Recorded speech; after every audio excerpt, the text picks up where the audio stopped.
அனைத்து சொந்தங்களுக்கும் வணக்கம். பூசணிக்காய் எப்படி செய்யலாம்னு பார்க்கலாம் வாங்கம்மா. எப்படி கட் பண்ணலாம் வாங்க, செய்யலாம் வாங்க. பூசணிக்காயெல்லாம் சாப்பிட்டா உடம்புக்கு வெயிட் குறையும், நீர் சத்து நோய் எல்லாம் குறையும். பூசணிக்காயெல்லாம் சாப்பிட்டா நீர் சத்து இல்லாதவங்களுக்கெல்லாம் நீர் சாப்பிடலாம். பூசணிக்காய் ஜூஸாக குடிக்கலாம், என்ன ஒன்றாலும் சாப்பிடலாம். பூசணிக்காய் அவ்வளோ உடம்புக்கு அவ்வளோ எனர்ஜி கொடுக்கும். பூசணிக்காய் சாப்பிட்டா வாங்க எப்படி செய்யலாம்னு பார்க்கலாம். கட் பண்ணிக்கலாம். பூசணிக்காய் பொரியல் அதெல்லாம் கொஞ்ச நேரத்தில் 5 நிமிஷத்தில் ஆகிடும். பூசணிக்காய் பொரியல் சாப்பிட்டா உடம்புக்கு அவ்வளோ நல்லது.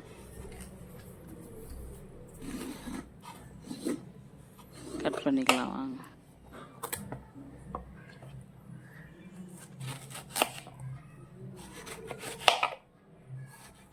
உடம்பு ஈட்டு குறையும், நிறைய விஷயம் இது பூசணிக்காயில் சாப்பிடலாம். வாரத்துக்கு 2 வாட்டி சாப்பிட்டா கூட நல்லா தான் இருக்கும். கட் பண்ணிக்கலாம். கட் பண்ணிட்டோம். கடலைப்பருப்பு ஒரு 50 கிராம் எடுத்துருக்கோம். அது நல்லா குக்கரில் போட்டு கழுவிக்கலாம். பாருங்க, கழுவிக்கலாம். கொஞ்சமாக தண்ணி வச்சுக்கலாம். உங்களுக்கு அப்படி தெரியலனா ஒரு சின்ன கப்பில் கொட்டி அதுக்கு தகுந்த மாதிரி 2 கப் தண்ணி 3 கப் தண்ணி வச்சுக்கோங்க. தெரியாதவங்க 3 விசில் வச்சுக்கலாம். குக்கரில் போட்டு 3 விசில். 3 விசில் வெந்துடும் பருப்பு. வெந்து போச்சு. இந்த திட்டத்துக்கு வந்தால் போதும். ஒரு வெங்காயம் கட் பண்ணிக்கலாம். வெங்காயம் 1 கட் பண்ணிக்கலாம்.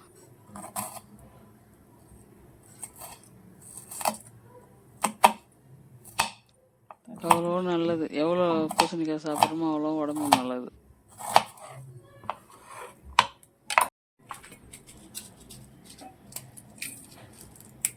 மிளகா ஒரு 3 மிளகா கிள்ளிக்கலாம்.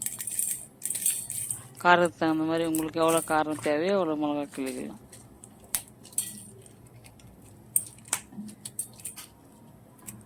இந்த பூசணிக்காய் ஒரு 3 மிளகா கிள்ளினா போதும். பெரிய பெரிய மிளகா.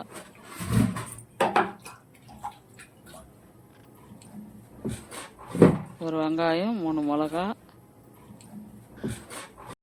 இப்போ தாளிக்கலாம். எப்படி தாளிக்கலாம்னு பார்க்கலாம். கடாய் வச்சுருக்கேன், எண்ணெய் ஊற்றிருக்கேன். கொஞ்சம் கடுகு போடுறேன். கொஞ்சோண்டு கடுகு போட்டு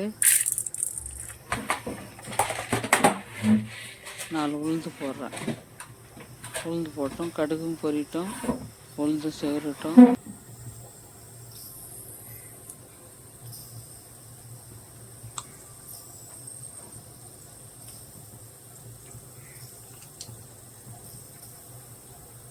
பொரிஞ்சோன்னு மிளகா போட்டுக்கலாம்.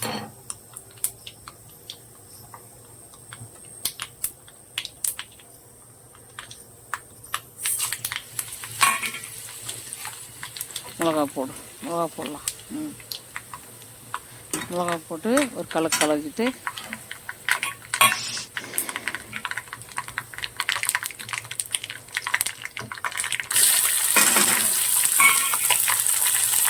வெங்காயம் போடலாம்.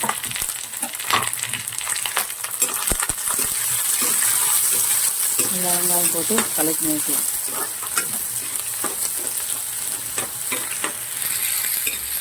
நல்லா கலக்கணும். வெங்காயம் போட்டு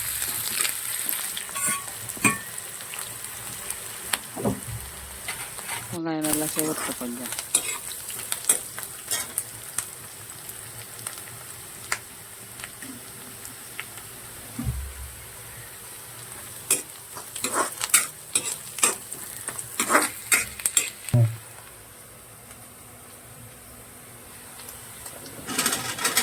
இப்போ பூசணிக்காய் போட்டுக்கலாம்.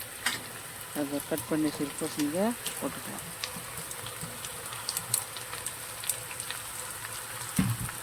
போட்டு ஒரு கலக்கலாம்.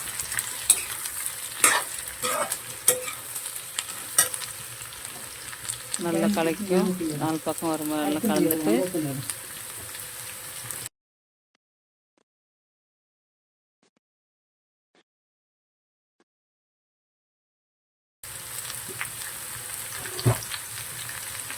நல்லா கலக்கிட்டு மஞ்சத்தூள் தேவையான அளவு கொஞ்சம் உப்பு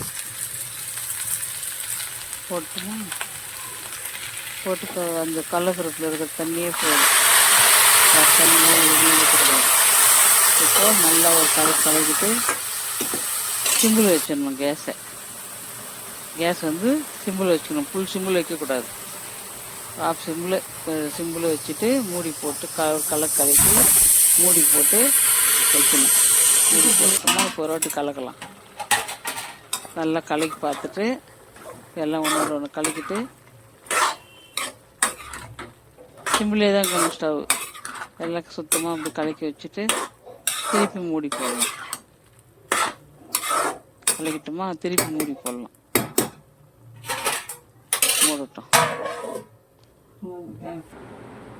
சிம்பிளே தான் வேகணும். ஃபுல்லாக வைக்கக்கூடாது. ஃபுல்லாக வச்சா தீஞ்சு போயிடும். தண்ணி சீக்கிரம் சுண்டிடும், காய் வேகாது. அதனால தான் சிம்பிள் வச்சோம்னா அந்த தண்ணிக்கும் அப்படியே மேட்ச் ஆகிடும். மேட்ச் ஆனோடனே இப்போ தட்டு எடுத்து கலக்கி பார்க்கலாம். பாரு, தண்ணிக்கும் அதுக்கும் கரெக்டாக ஆயிடுச்சு. காயும் வெந்து போச்சு பாருங்க. காய் எப்படி ஆயிடுச்சு பாரு, கலராகுது பாரு எப்படி. ஓகே, 2 வதக்கு வதக்கலாம். நல்லா 2 வதக்கு வதக்கிட்டு தட்டில் வாரி வைக்கலாம். பார்க்கறதுக்கு எவ்வளோ கலர்ஃபுல்லாக இருக்குது பாருங்க. சிம்பிள் தான், பூசணிக்காய் செய்யறது சிம்பிள் தான். அவ்வளோ டேஸ்ட் இருக்கானா, சாப்பிட்டு பாருங்கள். கடலப்பருப்பு போட்டு செஞ்சால் அவ்வளோ டேஸ்ட் இருக்கும். 10 வேர்க்கடலை போட்டு செய்யலாம், அவங்களுக்கு பிடிச்சிது. சாப்பிட்டு பார்த்து கமெண்ட் சொல்லுங்க.